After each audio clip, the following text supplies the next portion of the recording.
Let's check out this headless guitar from Asmuse.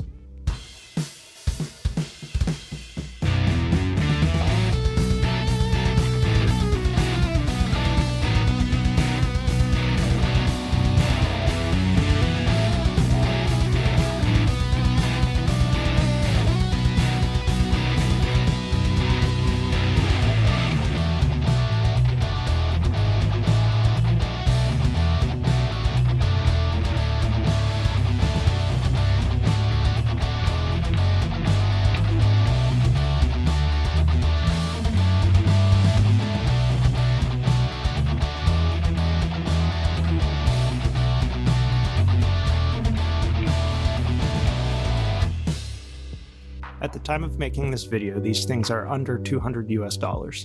Personally, I was able to pick this up for a really great deal on the TikTok shop using coupons and promotions. It's linked in my shop if you're interested, and I'll earn a small commission on that purchase. In its current state, this guitar plays very nicely. However, it had all the issues I'd say you could expect out of a guitar from this price point out of the box. The most major issue I had to address on this guitar was the fret sprout. This was perhaps the worst I've ever experienced on any guitar. The neck on this was so uncomfortable to play and hold that I didn't get any sort of initial impressions out of the box.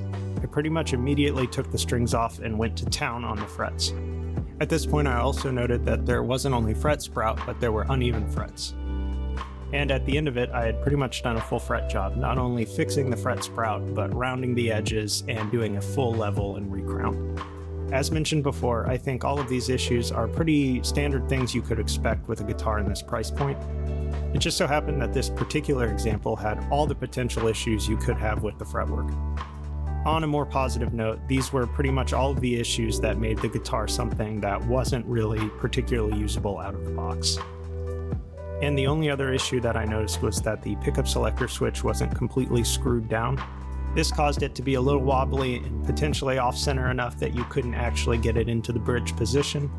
Fortunately, this was fixed just by tightening the screws down. With having gone through the actual defects presented in this instrument out of the box, I want to get to things that I consider drawbacks. One common theme I've seen shared across different reviews of headless guitars I've personally watched is that the bridge is a pretty big reflector of the quality.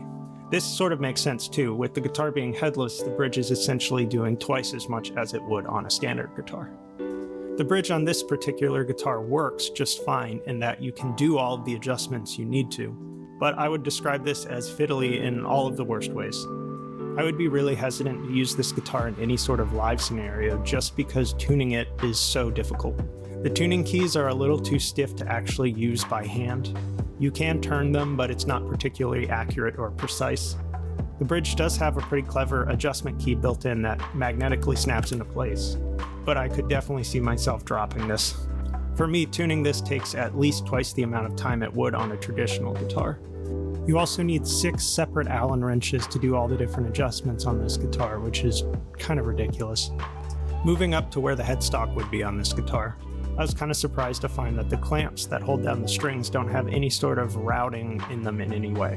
While this hasn't presented any issues yet, it just seems like a thing that potentially could cause string breakage later on.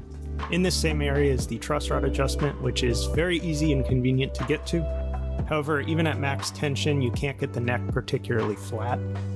Now, with this being a headless guitar and the scale length of the strings being so short, they still feel really nice and slinky.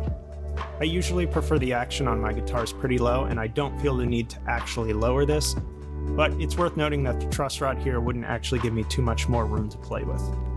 With all of that out of the way, I'd say the rest of this guitar is good news.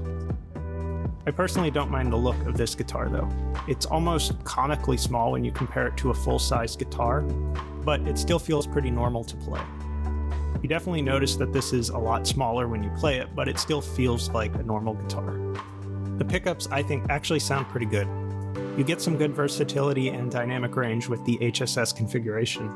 These aren't microphonic, and I don't think would warrant any need for replacement.